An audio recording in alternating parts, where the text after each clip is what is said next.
Sama kahayag sa among smile ang among gihimong pagserbisyo nining lugar mga higala. Kay happy man kay may anang higayon na. Kay nature lover man lagi ni si Pariko. Mo nang ipa-display guni ang dagway diha.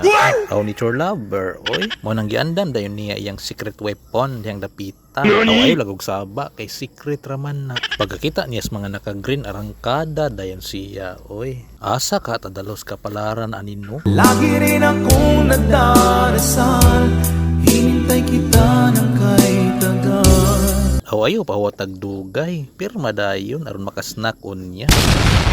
Kay kinasing-kasing man lagi ato ang panerbisyo, di na ta maglangan. Kay pagkaluag mo po sa atong silhiganan, no? Mahuman kanina to usa ka adlaw. Aw mahuman, oy. Mao nang ato dayong sugdan. Pagkadako pud taon nitong sako, oy. Tabang taon mo. Mao nang to the rescue dayon ato amiga nining dapita.